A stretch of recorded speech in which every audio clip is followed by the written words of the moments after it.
Right.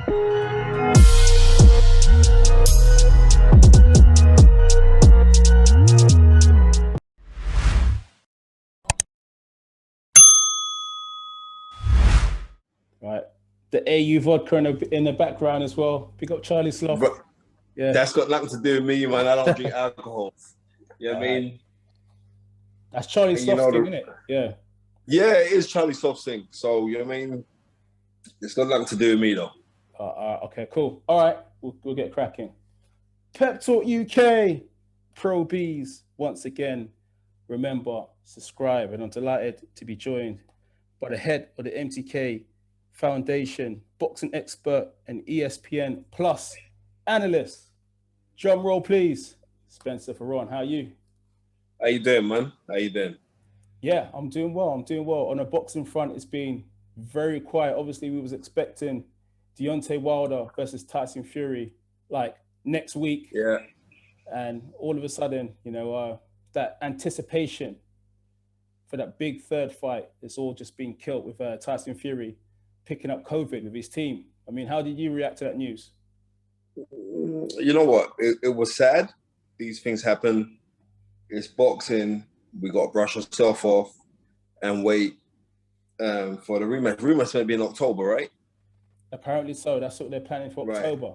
Right. And historically, October is upset month in boxing, in the heavyweight division.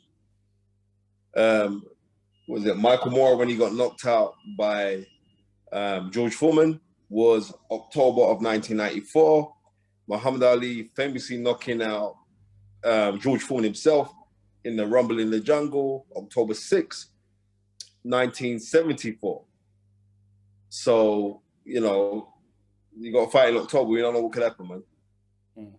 Interesting. I think this fight not happening, you know, there are some non-believers out there saying that COVID isn't the actual reason for this fight being delayed. Talking about ticket sales being low. I mean, people were out there in forums saying that if you go onto if you went online to Top Rank and to ticket outlets, that loads of tickets were available. Yeah. For that trilogy fight.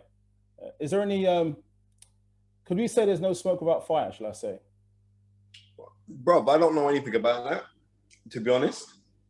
It is what it is. I don't believe that's the reason why the fight. I believe that Tyson Fury is generally sick. I don't believe the conspiracy theorists.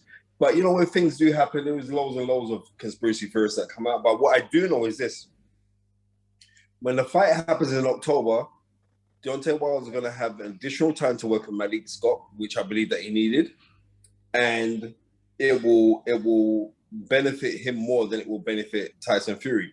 But then also it will benefit Tyson Fury because Tyson Fury knows that he's going to have to administer a greater game plan because Deontay Wilder had longer time to prepare for him.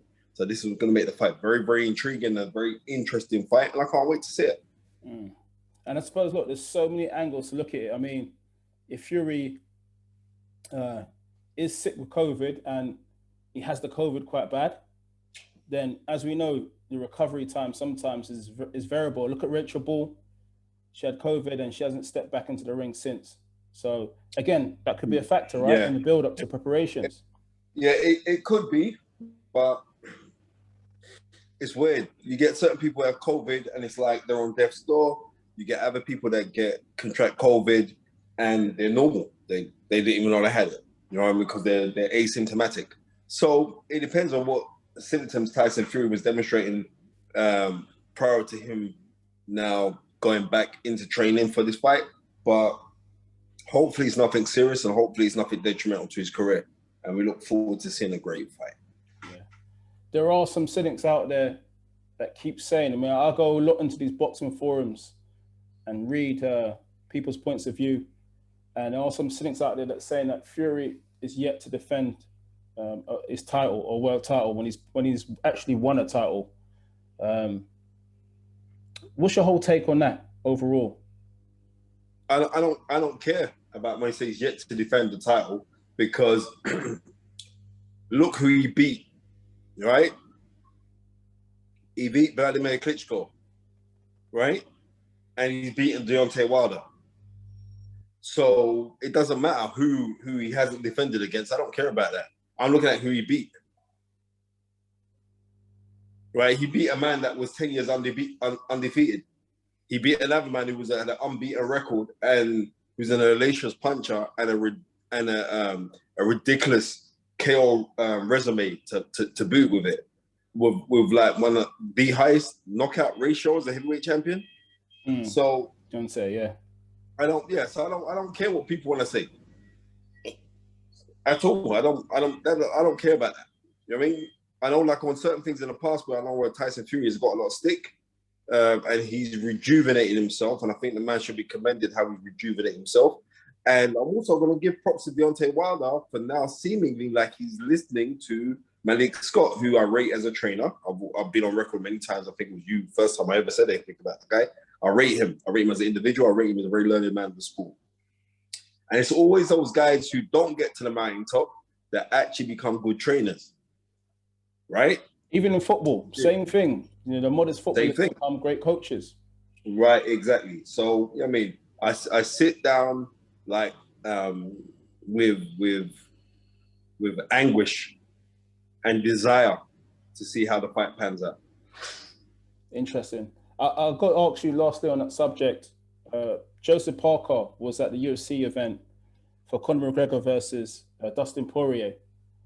He was in Tyson Fury's camp, people are saying, right? So linking that to the story about the COVID, about his team having COVID, they're basically linking it and say, look, well, that's the proof that it's not a legitimate, reason why the fight's called off, etc. Listen, man, maybe he took the test, right? And as he took the test, it came up negative. So he's saying, well, I was in the camp with Tyson Fury, and I've just been tested, you know what I mean? Was that the PCR test? Just taking it, I've come out negative, so I see no reason why I can't go to this big fight. That could have been a reason. And it is potato. So I don't really want to get into this. Seriously, I don't want to get into it. What I want to get into is that I'm looking forward to the fight in October. 100%. Okay, look, we mentioned Deontay Wilder, the Bronze Bomber, and he said, I think a few years back, to Radio Raheem, or Seconds Out, that my people are still enslaved, and he said that famous quote to this day. Now, there has been a lot of talk, and there's been a lot out there with the subject of racism. We had that in the final of the Euros. And only yesterday we had two boxers, Stephen Donnelly and coach him, Agarko, having a racial spat online where Agarko was called. Were they having a racial spat, or was it just one person having a racial spat? Well, Stephen Donnelly called. You know what? Yeah. You know what? I'm going to keep this thing 100. I actually know Donnelly, right? I know him. I was with him. I met him when he won the Ultimate Fighter, right? And I also know that don't get twisted. What he said was absolutely that. It was disgusting, right? I've been on this planet a long time. I've heard a lot worse racial slurs than what he said, right? But it was still wrong. But he's actually retired from the sport, and he has his own demons to address, right? He does. He has his own demons to address. I'm not turning around and saying, well, listen, as human beings, we say stupid things, right? And that was a stupid, horrible, disgusting thing. I can't stand by that. But what I am going to say is this, is like, forgiveness is the key. And when it comes to something like that, to Donnelly, like he knows that he's going to have to look into himself, right? And feel justified in his racial slurs. And if he doesn't, then he has to address it and apologize and be sincere with your apology. Doesn't mean that the other person is going to accept it, because this is what we do. When we do something wrong, we apologize and we think, well, that's it, it's all buried. And no, it's not. but it's for the person who is the recipient of the apology to accept it. And that's down to the young man if he wants to take it or not. But I'm disturbed by how things are now. You know what I mean? And it's wrong. You know what? After the Euros, I'm going to keep this thing 100. After the Euros, the day after I spoke to a young man, Alfie Best Jr., right? And he said that it's like it's wrong. This is a white kid, right? But so obviously he's come from good. I know his dad, right? Alfie Best Senior. So obviously he's come from good stock to understand like there is no difference. And you know, just if somebody invites you into their home or around their family, then you know of like that's the thing. I'm inviting you to your home. I'm inviting you to my home to sit down and break bread with me. Yeah, right. Yeah. So just imagine if everybody did this to everybody else. Like you invite people into your home to know your family and everything else. It breaks down that supposed stereotype. You know what I mean? Or it breaks down that. You know what I mean? It breaks it down because, as it says in the Holy Quran, we were only put on this planet to know one another. So let's know one another. And so what happened in the Euros was disgusting. The racial slurs that have come out for Rashford, you know what I mean, Saka, disgusting, right? But at the time when it happened, for me being a black person who grew up in the 70s in the UK, you mean the majority of black people, we sat down and say, oh shit, you know what's going on. Because when it happened, I remember when Rashford missed, bro, I ran into my bedroom, I started crying, bro. Because I knew what was going to be the next day. So we have to understand that this is like the UK where we're living, this country is built on racism, right? And it's also built on division. Now, it's not just division to black folks. Don't believe me? Go speak to anyone who comes from a traveling community and ask them how they're treated. Get what I'm trying to say? Right. So it's there and it's disgusting. But the only way we can get rid of this thing is through mixing, is through integration, is through teaching our young kids from early about this. And there is no and to get rid of division. As soon as you get rid of division, then we'll have the unification of unity. And if we're basing our unification on love, then we're going to be all right. And I don't want to sound cliche and like heal the world kind of nonsense, but I'm just being real, man. I'm tired of this thing. I'm tired of it. I'm tired of speaking about it. I'm tired of giving it energy, but I will address it and call it out when I see it because that's just my nature. Right. Do you know what? Do you feel like there's different areas to try and tackle this problem? Because social media, I think, is the hub of where all the abuse is coming from, primarily. Okay, we've seen some videos that, you know, where there's been... I posted one yesterday that's got like 200,000 views on Twitter already. Okay. Right? So you have to think, what is racism? Racism is an alternate excuse for people not to address themselves, so they blame other people. It makes themselves feel better. Right. We got to end this. We got to show love to everybody. 100%. I think, look, prior to the penalties that in the Euros, I think, the country was kind of feeling like some sense of togetherness en route to the final. Yeah, but was it really? You think so? There was togetherness. Yeah, there was. But you have to think that where racism stems from. Racism is a hierarchical structure that filters down to everyday life, right? It's hierarchical over centuries. You're not just going to break the rule just like that. This is not the Game of Thrones, right? It's been here for a very, very long time. And it's still going to be here for a very, very... What did Haile Selassie say when he went to the UN? Until the color of a man's skin is of no more significance than the color of his eyes, we will have what? We will have war. Right? So that's deep. Because you could go around and say, oh, unless someone's got really bright blue eyes or really, really, really patently green eyes, you don't know the color of a man's eyes. Seriously, you don't. So until that day that there is no more significance, your color of your eyes to your color of your skin, then we're going to have war. We're going to have division. And that's the truth. But our true guide should be energy, how you feel when you're around someone. I don't care what skin tone you are. How do you make you feel?